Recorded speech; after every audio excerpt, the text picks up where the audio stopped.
Hi, this is my review of Gunframe, anime mecha battle game. This is a pretty self-explanatory title. This is a skirmish game that allows you to recreate any sort of anime or manga battle where you have these huge robots or mobile suits or vehicles that represent some sort of humanoid type of machine. Although there are rules to build any type of frame that you would like, so you could have four-legged robots if you wanted to. The system here will allow you to build any mecha that you have seen anywhere. So if you wanted to play Evangelion, Gundam, Macross, Valvrave, the Liberator, Mazinger, anything that you can imagine when it comes to anime and manga, you can use this game to represent those awesome battles. This is specifically a skirmish game, but you can scale things up or down as needed. You can play with as many mechas as you want. You have all the information to scale the battlefield, and you can also include some other units. This is a very complete rulebook. If you wanted to add flying vehicles or tanks, you have rules to do that here. Now, let's talk about the quality of the PDF. The quality is pretty good. The organization is great. This is a very simple to understand book. In its 74 pages, you will have no trouble at all navigating the entire document. You have bookmarks. It's very easy to move from one section to the other. The document loads pretty fast. There's also an option to turn layers on and off if you want to save some ink. If you want to print the book, the table of contents is completely hyperlinked, so the quality is really good. When it comes to the graphic design and the illustrations, I think they are good, but they could have driven the anime manga theme a bit harder, or pushed it a bit farther, because you do have some illustrations that fit into the anime and manga category. However, there are some others that feel more on the Western comic book or Western graphic novel side of things. So the illustrations in general are great, but they could have been a bit more on the anime and manga side of things. I also noticed some photographs and some images that look a bit pixelated. So in general terms, the graphic design is good, but could have been better. What I like the most about the quality is the way that they explain everything there is to know about the game. This is a very easy to understand book. Now let's talk about the contents. First, you have an introduction to what this game is. This is all about creating giant robots, waging war, reaching different objectives, carrying out different missions using all of the properties and abilities of your mechas and your pilots to win the day. Now, because this is a mecha game, it's going to be quite fast-paced.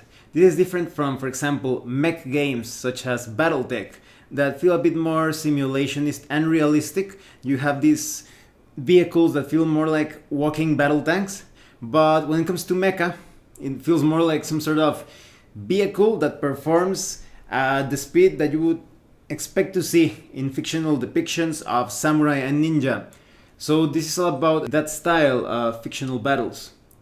To play this game, you only need a few six-sided dice, some measuring tape or tool, and of course you will need some type of miniatures or some sort of figures or tokens to represent mechas. And in addition to that, it's also handy to have some counters to represent different points and other effects during the game. In this initial section, they also tell you about some key concepts such as the number of dice that you will be rolling, different modifiers, how to define the front and back of your mecha miniature. There will be modifiers depending on the front and back side that is being attacked. You also have information on base contact, how to measure correctly, line of sight. You also have information on how to build the battlefield, all sorts of terrain and obstacles, and how they have effects when it comes to line of sight, different modifiers in defense and attack.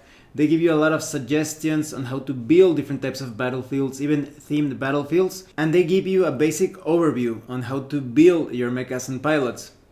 Basically, each mecha is composed of frame and loadout. Each different type of frame is going to have a value when it comes to speed, how fast your mecha moves on the battlefield, a number of inches equal to the mecha frame's speed. You also have details on defense. This is the ability of the mecha to avoid or block different attacks, or parry them perhaps. You also have information on armor. This is how much damage, like the health, to put it in a way, of the mecha. If all of your armor is depleted, the mecha is destroyed. You also have loadout for that particular mecha. This is all about the weaponry that the mecha can use in close, short, medium, and long range. You can also attach different upgrades to these different forms of attack or methods, so that you have a variety. You could specialize the mecha in a certain type of combat. You could create a sort of like a close quarters combat monster. Or if you wanted to, you could specialize in sniping at the enemies. Or it could be a bit of both. You could have a more generalistic approach. It depends on the mission and the type of mecha that you are building to fulfill a particular battlefield role. You also have information on how to build pilots. This is just an overview. Later on we will get more into details about that. Each pilot really does have an impact on a particular mecha. You could create several pilots and have them use different mechas, and because of their special pilot upgrades, the battle will proceed differently. So maybe a pilot that specializes in leadership and try to manipulate initiative in your favor will be more suited for a mecha that stays a bit more behind, so that he doesn't get eliminated right away and you still get those bonuses. But maybe you want a pilot that has quick reflexes and is really good at reacting and moving about in the thickest part of the battle. You could perhaps insert that pilot in a mecha that is more suited for a frontline type of role. Gunframe is played in missions. You create a squadron and each mission will have different objectives to fulfill, different goals to reach. It's somewhat rare to see a mecha destroyed in the course of a mission. It is possible, of course, especially if you're creating a lot of somewhat weak mechas, if you want a larger force, but most of the time you have to focus on fulfilling your mission. Each mission is divided in turns, and each turn has 3 phases: the initiative phase, the activation phase, and the end phase. During the initiative phase, the turn starts and any effects related to that happen then. Then you have the focus points sub-phase of the initiative phase, in which you obtain a number of focus points determined by the number of mechas in your squadron. These focus points will be very useful for different things, perhaps to react in some ways, for example in reactions, or trying to do things that you normally wouldn't be able to do. And then you get to the initiative roll sub-phase of the initiative phase. This is when each player rolls a 6-sided die, and the highest roll will determine if you want to go first or if you want your opponent to go first. Because this does have an impact and it's quite strategic and tactical depending on the situation. Maybe you want to see what the opponent is going to try to do first, or maybe you suspect that your opponent is going to move too close to your mecha and you will be able to react and counterattack or move. After that, you get the activation phase. Each player activates one mecha. You can perform up to 2 actions with that mecha, and then you wait for your opponent to activate one of his mechas, and then it's your turn again, so it's an alternation of activating mechas. Then you reach the end phase. This is the end of the turn where other things happen, such as the arrival of reserves. You will discard focus points that you have not used or you have assigned to different pilots. You also allocate victory points. It depends on the scenario or the mission. And then you begin a new turn until someone wins. Battles could have a limited number of turns, but there are some missions where the duration is extended. It depends on the roll of a die. Let's talk about focus points. You generate focus points to spend them in order to get a tactical advantage. You can only spend 1 focus point per unit unless you have some sort of pilot upgrade to allow you to do more things. In order to understand the impact of focus points, let's talk about activating units. You can move, attack, target lock, evade, or carry out a special type of action. You also have free actions, and you also have immediate actions that are somewhat like a response to a sequence of events. When it comes to move, because these are mechas, they move quite dexterously with a lot of agility through the battlefield and the terrain and obstacles. So you have details on how to move across the battlefield, how to become engaged with a unit. Once you become engaged with another unit in combat, in order to disengage, you will have to make a pilot skill roll. This is basically rolling above a certain number. And if you are successful, you will be able to move away from that close quarters type of situation. But if not, your action will end. Or you could also move but suffer damage equal to your die roll. There are also details on another type of movement, because sometimes you are forced to move, maybe you are being pushed around or pulled around due to a special attack of your opponent. You also have information how blocking terrain and dangerous terrain could hinder your movement. Dangerous terrain obviously deals damage if you move through it. Maybe it's filled with spikes or lava or acid or some sort of gas. It could be anything. You also have difficult and elevated terrain. It could hinder your progress, so anything related to hills and obstacles is explained here. When it comes to special movement, you can do things such as climb, which will allow you to vertically move through elevated terrain and gain a better position. You also have details on what happens when you fall down. You can move fast even when you are flying. If your mecha has the upgrades to fly, you could fast fly even. That is moving double the number of inches. But when it comes to fast flyers, you actually have to move every time you're in that particular fly mode, and you can only do a 90-degree turn. This is different when you are moving as in mecha form, in bipedal form. You have a lot more freedom to move in any direction, even if you're moving double the number of inches that you could normally move. Now, when it comes to flying, it's handled in a very simplified way, and I like that. Your unit is considered to be 8 inches above the table, but anything related to the distance and line of sight is measured to the spot or the space in which your mecha is flying over. So there could be terrain that could obscure the attacks directed at you, but most of the time you are somewhat exposed when flying. And a flying unit can only make close range attacks against other flying units and vice versa. You also have details on what type of weaponry can reach a flying unit at a particular range. You also have more details on jumping and jumping charges, the typical death from above type of attack. You also have information on being knocked back or knocked down. When your unit becomes shut down, many of these things happen when some sort of special power or effect or upgrade is used against your mecha.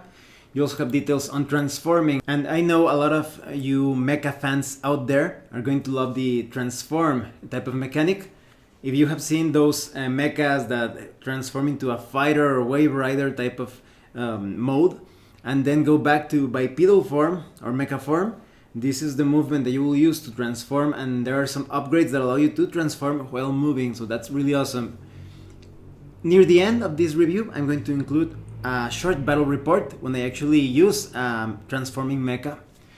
Now, when it comes to attack, you have to follow 7 steps, which is declare target, check line of sight, check range, you make your firepower roll, your defense roll, you determine damage, and you apply any number of power points to carry out power attacks. So some of these steps are pretty self-explanatory, but when it comes to the firepower roll and the range, each one of your weapon systems has a limit when it comes to range. Because, for example, maybe you want to use your close quarters type of attack, you can only attack units that are no more than 1 inch apart from you. If they are more than 1 inch apart from your mecha, you'll have to use your short system of weapons, but up to 8 inches. And if they are more than 8 inches away from you, you'll have to use your medium range weapon systems to attack them. You can only make 1 attack per weapon system, but there is a special mechanic known as rapid fire, and you can actually pay a focus point to attack twice with the same weapon system. So this is very useful if you have a somewhat stationary mecha and you have an enemy in front of you at a certain distance. You wouldn't be able to move due to a special upgrade and attack with different weapon systems, because a more agile type of mecha could perhaps make a short range attack and move away due to an upgrade effect, and then attack with his medium weapon system. But with rapid fire, you could just stay there and attack twice with your short or medium or long range type of weaponry as needed. Although you have several upgrades for each weapon system, the types of attacks or mode of attacks in Gunframe are handled somewhat abstractedly. This means that they could represent anything. If you want your mecha to be shooting beams out of its eyes, it could be the short type of attack, but maybe it's a bit more on the science fantasy side of things, and maybe your pilot is some sort of a wizard or psionic user. maybe he's actually doing some sort of telekinetic or mind wave attack or something, and that could be representative of your type of psionic or magical attack. So it could represent anything. All of these close, short, medium, and long range type of attacks could represent missiles, lasers, some sort of railgun. It could be anything. And I know a lot of you, when it comes to close quarters combat, are going to choose some sort of beam sword or beam saber or something, laser or force something type of weapon to deal damage. And there are some upgrades that could represent the effect of such weapons. Almost every action in combat is going to be handled via dice pool. That is, you have a number of dice for each type of system. Maybe you have, let's say, a short mode of attack of 3 dice. That means you roll 3 6-sided dice. And each die that rolls 4 or above is a hit. So it's a very simple system. And if you roll a 6, that's a hit, but also generates 1 point of power. These points of power are sort of currency that you can use immediately to choose a particular effect or power to further attack or damage or manipulate your opponent's mecha. You also have some modifiers depending if you're attacking, for example, behind your opponent or from an elevated position, or carrying out some sort of crossfire type of attack. If you're double teaming an enemy mecha, you're going to add more dice to your dice pool. Now the opponent, when that mecha gets attacked, he's going to make a defense roll. This is the same thing. You have a defense value, let's say you have a defense value of 4. The opponent gets to roll 4 dice to get as many successes as his opponent to avoid being hit by the attack and subsequently damaged. So you have some modifiers as well, depending on your cover, or if you are standing behind something, some trees or smoke or whatever. Your mecha could be obscured or be behind heavy cover. It's also important to note that for each 6 that the defender rolls in his defense roll, he gets to move a number of inches in any direction that it wants. So this is highly useful if you want to close in on your opponent. Maybe he's attacking you from afar, or if you want to get away, perhaps get into a structure or behind cover to avoid further fire from other units around you. Great for avoiding those double team type of situations. You can also do that. There are also some other options. For example, if your mecha gets attacked in close quarters combat, you could use your close range attack weapon value instead of your defense value. And when it comes to damage, each hit that was not mitigated by the defense roll counts as damage against that particular mecha. Now let's give a bit more details when it comes to power attacks. Once you damage your opponent, you can use any number of points generated by your attack roll, that is each 6 that you rolled, to purchase different types of power effects. Because, for example, maybe you want to distract your opponent, that would cost 1 point of power. So the next time the target takes 1 less action when activated. Or maybe you want to knock down your opponent, that costs 2 points of power and the target is knocked down. Or maybe you want to completely shut down your enemy's mecha. Then you need to spend 3 points of power, and so forth.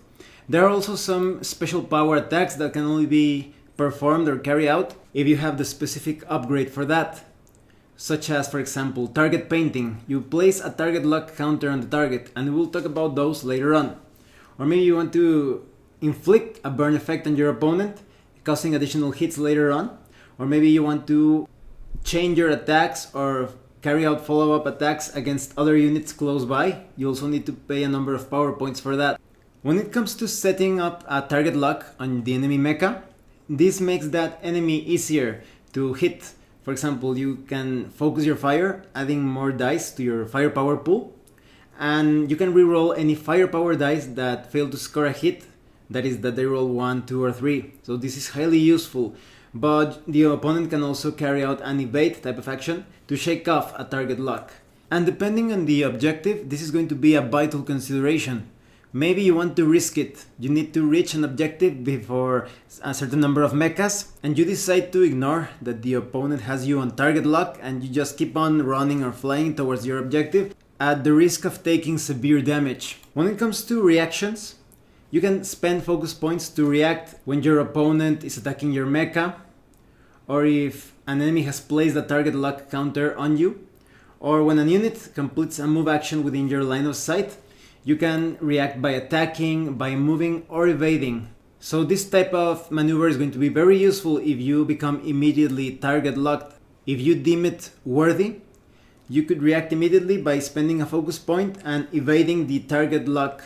Now when it comes to missions, you have a game sequence to set up things first. You determine the game size, the battlefield, the mission to play, how the mechas are going to be deployed, and then you begin the game, of course. When it comes to game size, this basically means the size of your squadron. You can play a skirmish of 50 to 75 points. This is a small encounter, perhaps only a couple or more mechas, perhaps between 2 and 5 mechas. I would recommend that you build many weak mechas if you want a larger battle. Maybe you want 4 or 5, just spend the minimum of points when it comes to weapon systems and upgrades for each one. But if you want a couple of powerful mechas, as you will see in my battle report, that's also possible. You could also have a clash of 100 points and a battle of 200 points. There are some recommendations later on how you can have a bigger battlefield, because this game is usually played on a battlefield of 3 by 3 feet. Then you build your squadrons. I think there is a lot of replayability when it comes to building squadrons or reusing mechas and squadrons that you have used in other missions. It will be interesting to customize your team for a particular mission, or just have a team with different abilities to take on different random missions. It would depend on how you want to handle your games, or perhaps an entire campaign. When it comes to standard mission rules, you have details on who's going to be the attacker and the defender. The attacker actually adds +1 to their initiative roll, and the defender gets to choose the deployment zone. So you have information on how to deploy your mechas.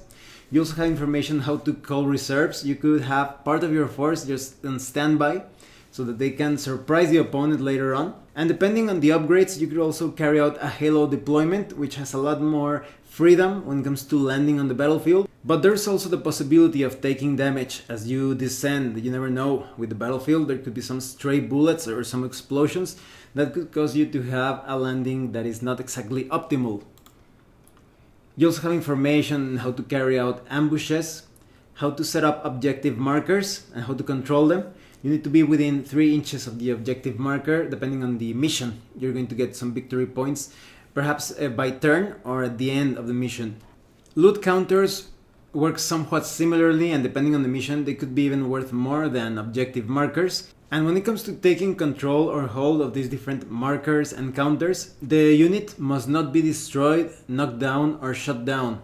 So if you see an opponent controlling a certain objective, it could be a good idea to try to get that opponent incapacitated or even destroyed if possible, to negate that zone control. You also have information on game length. Some games could only last perhaps 4 turns, but there are some missions that could last a bit longer. The length could be determined on the roll of a die each turn. Perhaps during turn 4, if you roll a 4, 5 or 6, the game continues. Or in turn 5, you need to roll a 5 or 6, and so forth.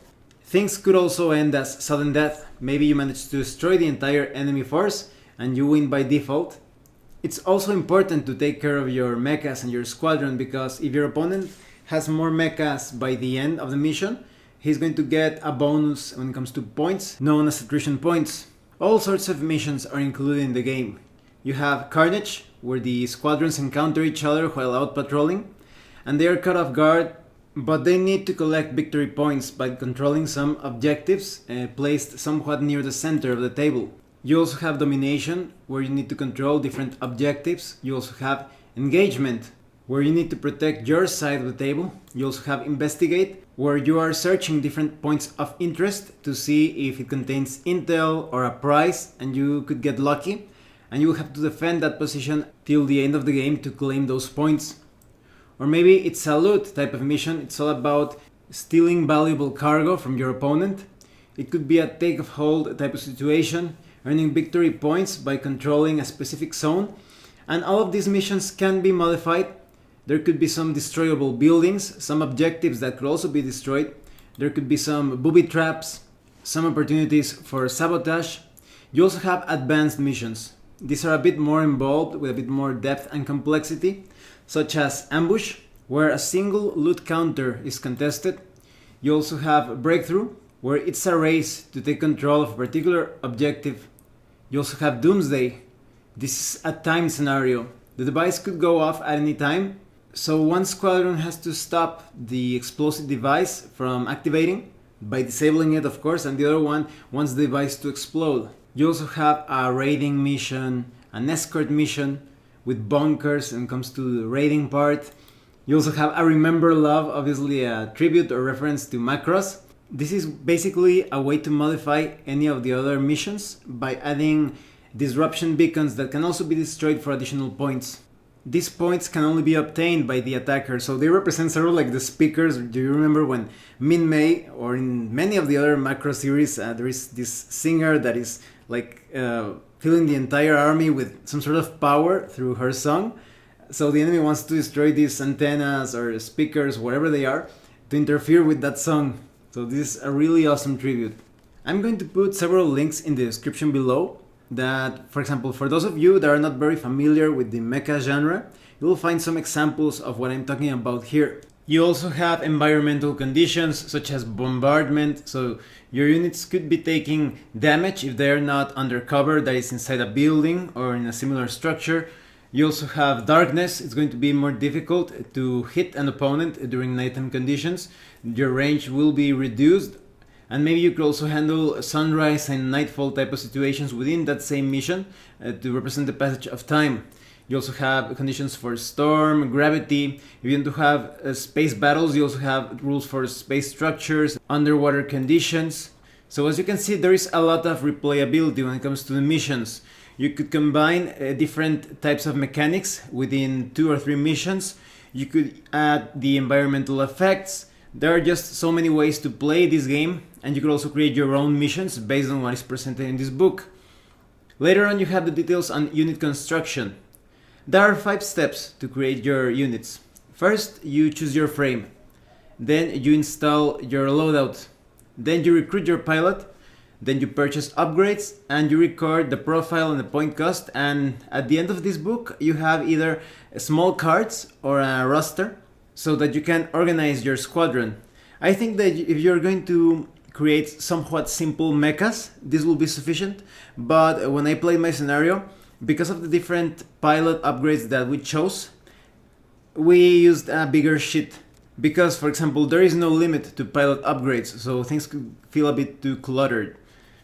Now when it comes to choosing the frame, you can choose between Scout, Light, Medium, Heavy and Super Heavy. All of these different frames have their own speed values, defense, armor, loadout and cost. And you can make some changes to further customize your mecha. For example, you could swap 1 point between the unit's speed and defense values. And you could also swap up to 2 points between the unit's armor and loadout. That is, if you want more armor, you're going to have less space for more weapons. And if you want to be faster, you won't be too efficient at blocking or protecting yourself from blows. So it's somewhat of a trade-off. It may not be the most simulationist approach, but it works for this streamlined type of build system. Now when it comes to loadout, your mecha's loadout will give you a number of points that you can distribute with your different types of weaponry. Because for example, let's say you have a loadout of 12. Now you have 12 points, and maybe you're going to be like, I want to assign 3 points to close quarters combat, I want to assign 3 points for short weaponry. And remember, this represents dice pool, so you can customize how many dice you're going to roll for each type of attack within a certain range. Now when it comes to recruiting your pilot, you determine a name. You even have a table of example pilot names. And you also determine your pilot skill. It's normally a 4+, that is, you need to roll 4 or above to be successful at a skill roll. But you could also customize this by using a point. You could reduce this pilot skill roll to 3. You only need to roll 3 or above. Everything that you choose to build your pilot and your mecha is going to cost points. So each frame costs a number of points. Usually the heavier the frame, the more points that is going to cost. And making these small tweaks, like for example improving your pilot skill, is also going to cost 1 point. And then you purchase upgrades. You have pilot upgrades, frame upgrades and loadout upgrades. One interesting thing to note is that if you want a transforming mecha, you just need to add 1 more point to the most expensive build within that mecha. Because when you have a transforming mecha, it basically represents two mechas in one. But you don't pay the cost for both mechas. It's the most expensive one. Let's say that your form, which is sort of like a tank, it costs 18 points. But your more expensive form, which is your bipedal form, let's say it costs 20 points. So then your mecha would cost 21 points. It's always 1 point higher than your most expensive form. Let's talk about pilot upgrades. Pilot upgrades are unlimited. You can have as many pilot upgrades as you want. There are some limits, some specific upgrades that can be applied only if you, let's say, have two pilots in your unit and you need to link them somewhat. That is, each one of those pilots is going to have that same upgrade. Or maybe there is a very powerful upgrade that can only be taken once in your squadron. So for example, if you want like a leader type of character, only one pilot is going to be the leader in your squadron. That's logical. So you have upgrades such as Ace. You can spend additional focus points in this particular unit per turn. Or maybe you have Bodies, which is a linked type of upgrade. Two pilots have this, and if either one of those pilots is attacked, the other one can react as well. So it represents that body looking after the other body. You also have other things such as Cautious, Co-Pilot. In the case of Cautious, cover counts as heavy cover. So you're going to be very skilled at optimizing or taking advantage of even light cover. You also have, in the case of Co-Pilot, you are immune to the Distract special power attack. So you have different things such as Death from Above that I was telling you about, Dogfighter, Fearless, Guerrilla, Hero, Maverick, etc. All of these upgrades of the pilots are going to affect the mechas that they are piloting. So it would be a great idea, as I was telling you, to create a number of pilots and just swap them depending on the mission to pilot different mechas. Then we have frame upgrades. These are more limited when compared to the pilot upgrades. You can only have one upgrade for each category in your mecha. So one upgrade for armor, one upgrade for speed, and one upgrade for defense. So you have things such as ablative armor. Once per battle, this unit can negate all power points generated by an attack made against it. And you must declare this before the attacker spends their power points. You have other things like all-terrain. This unit may move through difficult terrain as if it was open ground. So you have many different things such as aquatic, combiner armor, that is, you're part of a team, and we'll talk about that later on. Some of these upgrades are optional. You have optional rules that give more complexity and depth to the game. It does not make the game more complicated, not more difficult to play, but it adds that extra layer of strategies and tactics.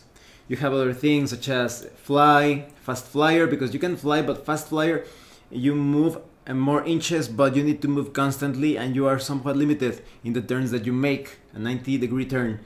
You also have improved repair systems, reinforced armor, shield wall. If you have two mechas with shields, you can form that shield wall. Many types of upgrades. When it comes to loadout upgrades, it's one upgrade per system. You could choose the same upgrade for different systems, but you cannot have, let's say, your long-range attack with two upgrades. You have upgrades such as Blast. This weapon system can use the Blast special power attack for that area of effect type of damage. You also have Extreme Range, so this system has a maximum range of 32, not the usual 24. You have other things such as Rapid Reload that allows you to use rapid fire without spending focus points. You have Piercing, Powerful, Parry, Turreted, many things. Near the end of the book, you have the optional rules. These are going to add a lot more to your standard game. I would recommend that you play some, let's say, 2 or 3 simple matches with the normal rules before adding optional rules, because they add a bit more complexity. And as I was saying, it's not difficult to add these rules, but for your first games, you're going to be looking at the rulebook constantly to remember what these optional rules are all about. So you have, for example, combiners. If you like that Voltron type of scenario or event when different smaller mechas come together to form a huge mecha, this is perfect for that. And you can also separate, of course, so you have all the information on how to form a combiner. You also have rules, for example, different ways to represent this thematically. That is, you could do it anytime where it is required during the course of a mission, or maybe you can only transform during certain conditions when things are really dire. I think this is really thematic, really awesome to live that Voltron type of moment.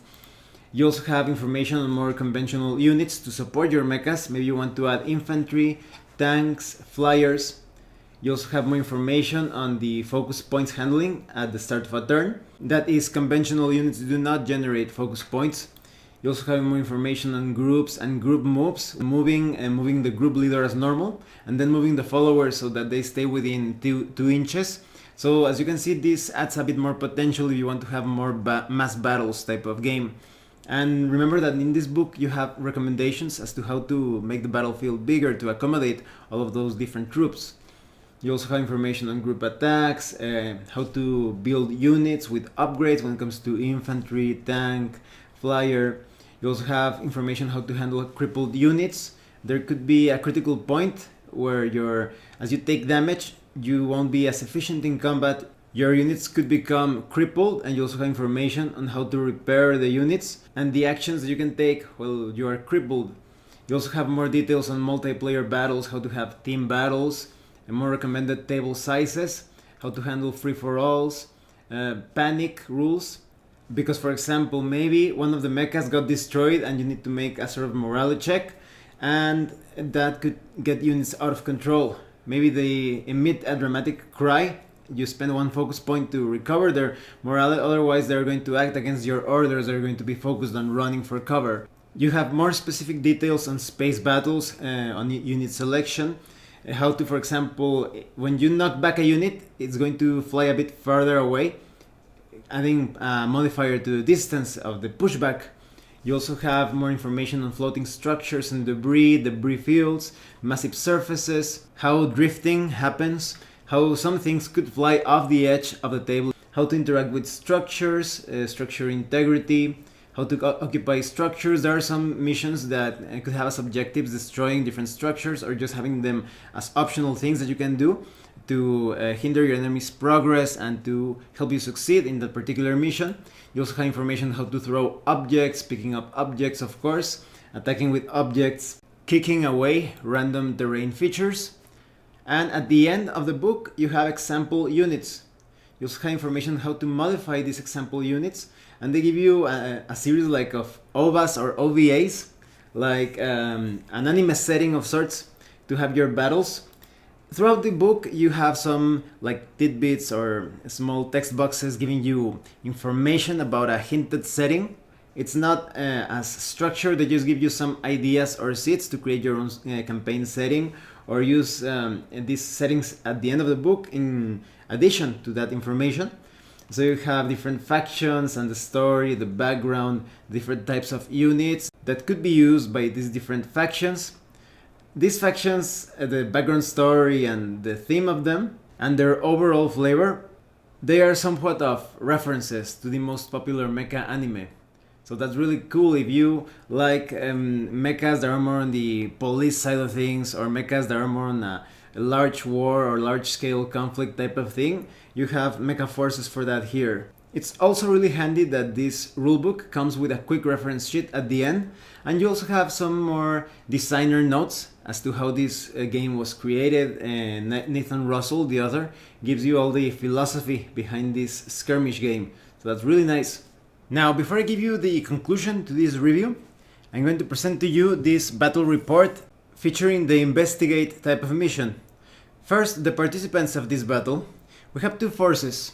We have the AEUG, represented by Camille Bidan, piloting the Zeta Gundam. I have these Gundam figures. I got them a long time ago. They came in this special box set. It has the DVD complete series of Zeta Gundam, and they are actually pencil sharpeners. The base is a pencil sharpener, and it reminds me of the Knights of the Dinner Table comic or strip, where they wanted to add pencil sharpeners to the bases of miniatures. So this is really funny. I think Cancer and Company actually released a few of those figures. So, well, these are quite handy when you want to sharpen your pencil. So Camille Vidan is going to be piloting the Zeta Gundam. Camille is a very heroic type of character for those of you that are familiar with the series.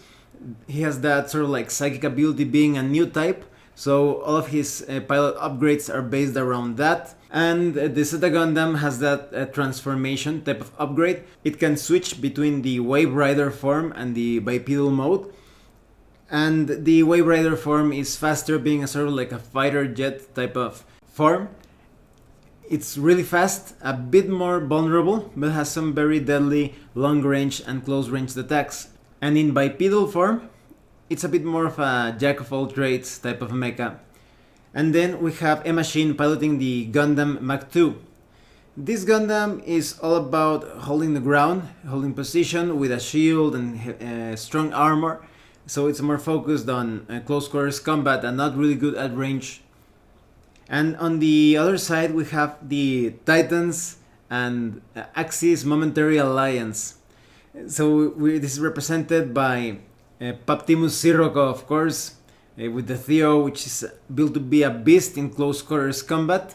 And Paptimus being a new type as well, a very powerful new type. He also has that psychic ability type of thing going for the upgrades when it comes to a pilot. And I forgot to mention that M-Machine, she's not that much of a psychic, but she does share somewhat of a friendship or strong link with Camille, so her upgrades are geared towards that and being really cautious. And Paptimus, he has a very strong hypnotic personality, but because the other pilot is no slouch herself in that area, he won't have too much of an influence on her. Because the next pilot is going to be Haman Karn. So Haman Karn is also a very powerful new type. Her upgrades are also based around that, about being, let's say, with quick reflexes. And in the case of Paptimus, he is lucky, but Haman Karn is more focused on practical skills. She will be piloting the Cubili, that you may remember has these funnels. They look amazing. I'm going to put some links, remember, in the description below to see funnels in action.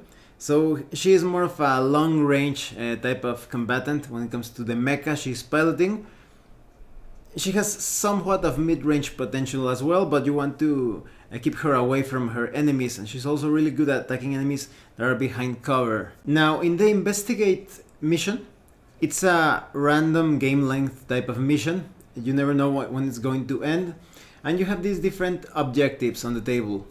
Each one of these objectives has to be investigated, and it could be a false lead, it could be booby trap. This is an optional rule, it could damage your mecha, but you could also find, in this case we said that it was going to be a resource cache.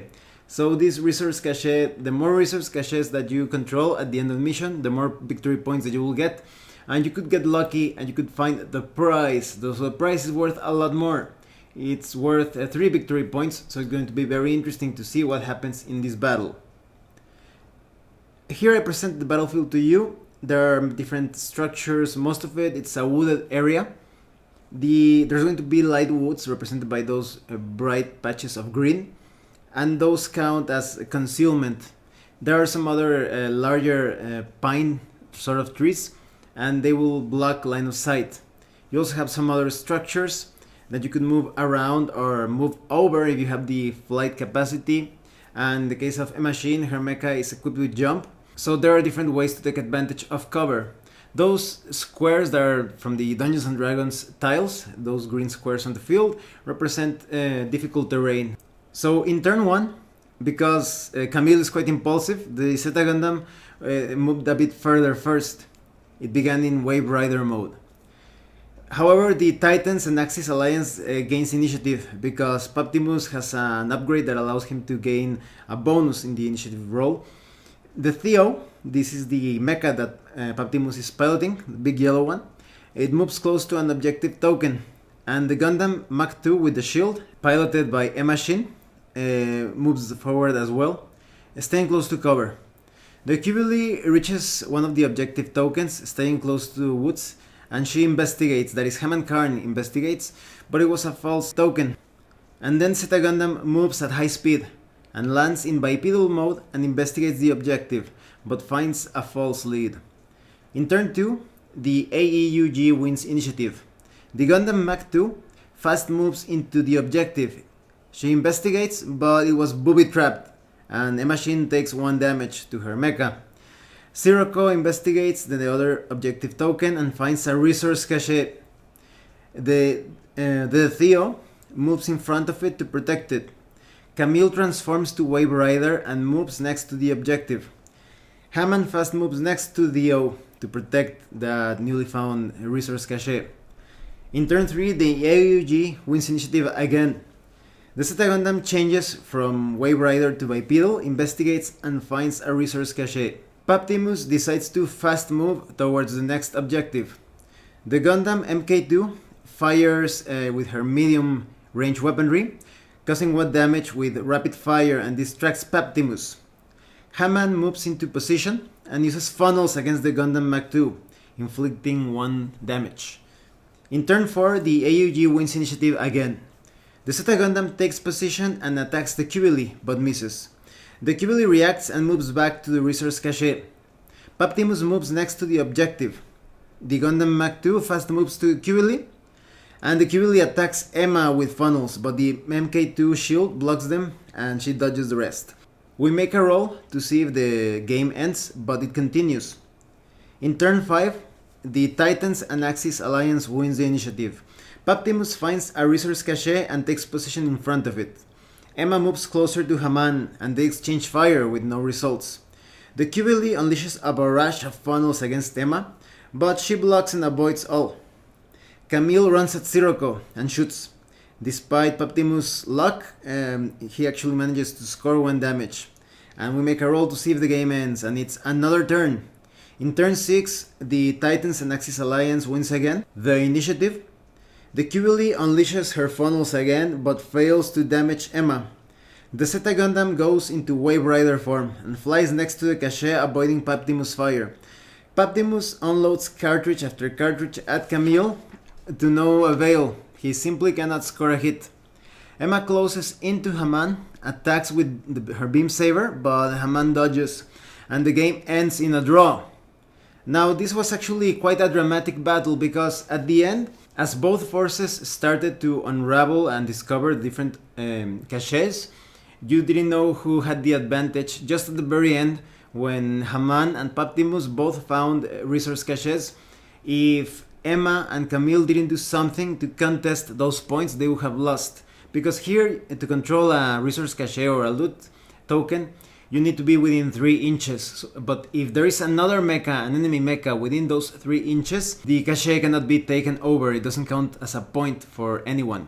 So it was really a desperate move in the end of Camille rushing towards Sirocco. I actually thought that there would be an opportunity to have that climactic battle of Zeta Gundam.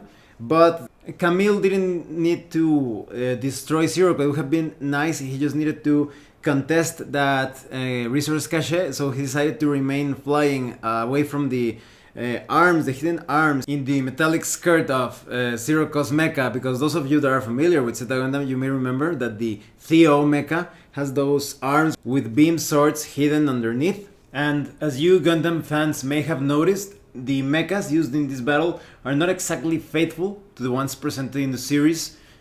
If you wanted a more accurate depiction or representation, you would need more points, perhaps 75 points or above, because I think most of the more powerful mechas that you will see in anime and manga can only be represented by adding the transformation feature, even if they don't normally transform.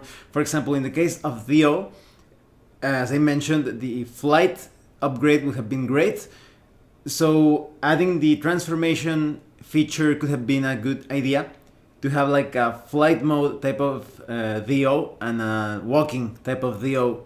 So you want to create some of the more powerful mechas like the Mazinkaiser from Mazinkaiser SKL. That would be a great way to represent that mecha, because as you know, it can switch between like gun mode and sword mode. And if you wanted to create like the Gundam Exia, you would also definitely need 2 separate modes in a single mecha. So who knows what could have happened if the Theo had been upgraded with flight. Because when the Theo was built, the upgrade of flight was not added, and therefore could not engage Camille in close quarters combat. There are some strategies and tactics that could have perhaps given victory to one of the sides. because adding flight to Dio, to Paptimus Mecha, would have been maybe the deciding factor, who knows? Because remember that you can also shut down your opponent using enough power points, negating that mecha's capacity to contest a particular resource cache. And on the side of the AUG, I think the force was well built when it comes to tactics. I think they should have focused on eliminating Haman because of her long range funnels that she could use. As you could see, she can easily sit in an objective and just start to fire away at a distance as long as there is no blocking terrain. So maybe eliminating Haman could have given the AUG victory. And in the case of the Titans Axis Alliance, giving Paptimus the flight capacity could have maybe immobilized or shut down the Zeta Gundam in close quarters combat. Who knows? I think this scenario is a lot better played with a lot more units. Nonetheless, it was just a small skirmish. It was just a 50-point type of match. The game was actually quite fun, and I think it will be even more fun if you add more mechas. So if you plan to have like a 50-point skirmish, I recommend that you build a lot of, let's say 3 or 4 weaker mechas, not giving too many upgrades, so that you feel a bit more, a lot more freedom moving about the battlefield. Because if we had perhaps just one mecha on each side, one more mecha, there could have been more options, more target locks, having more specialized roles on the field, maybe one mecha going to investigate the caches, or 2 mechas perhaps, and the other one just focusing on hindering the enemy's progress, trying to eliminate them. It's very hard to eliminate a mecha. This game leans more towards tactical choices. It's not about destroying your enemy's robots right away. You have to think about the objective of the mission, not get distracted by anything else. So overall, what do I think of Gunframe? This is a very awesome mecha skirmish game. It could be the best one. Currently, I haven't played many others. I have played other skirmish games that can represent mechas on the field, but this is completely focused on anime, manga, mecha, fast-paced combat. I think this game succeeds at adding complexity and depth without becoming too complicated or not getting too much into a simulationist type of representation. Because, for example, maybe you have played Battletech, and I love playing Battletech, but that's more difficult to play a type of game, allocating each individual missile that has been shot, checking to see if there is overheat in your mecha, moving carefully, switching if you want to walk or run, trying to cool down your thrusters, getting into the water. There are so many considerations when it comes to Battletech. But here with Gunframe, you have a lot of that streamlined. And because you have the rules for infantry and tanks, Gunframe is perfect for someone who is more focused on representing that anime and manga theme, and not too much on figuring out or making sense on more simulationist type of sensibilities. This is a really awesome game. So much replayability in a single book. The customization possibilities to create your own mechas, your own missions, tweaking and playing around with the objectives of the different missions, adding all of those optional rules, weather conditions, missions in space. If you are into that, you definitely need to get Gunframe. And a big plus is that you could play any anime or manga series with it. As I mentioned at the beginning, you want to play Macross, Gundam, Mazinger Z, anything that you can imagine, you can play it with Gunframe. I also think that it will be possible for those of you that are into Gunpla and collecting those models of Gundam, etc. You could also use your models to represent the miniatures. There is no official line of Gunframe miniatures. You could play this with anything, like I did with my pencil sharpener figures. If you have Battletech mechs, you could use those. But if you want to stick to a more anime type of theme, if you have like Gundam action figures or model kits when it comes to Gunpla, you could use them. You just need to scale the battlefield a bit more, perhaps even scale the distances. It all depends on the size of your models, and if you have enough space to do so on your table, you have like a huge table, or in the floor if you need a bigger field, you could do that. So Gunframe, really impressed with this set of skirmish rules for mechas. There is just so much value here. And I know these are not the same thing, but it reminds me of one of my favorite role-playing games when it comes to mecha, which is Mechaton, and well, Mechaton Zeta. And Mechaton, although it's a good role-playing game, sometimes it feels too generic. You have so many things missing when it comes to representation of anime and manga in that game. It feels you could almost play it as a mech type of game rather than mecha. So I kept thinking, wow, all of these things in Gunframe that could represent anime tropes, like all of those upgrades for the pilots, things such as ace, anger issues, bodies, lovers, heroes, having quick reflexes, your character is terrifying, all of that, it just represents so many things in anime and manga so well here in Gunframe. So if you ever played a skirmish game that was supposed to represent mecha combat and you felt this is not anime, this is not manga, Gunframe definitely is the game for you. Well, thanks for watching my review. If you have any comments or questions, please let me know. See you later.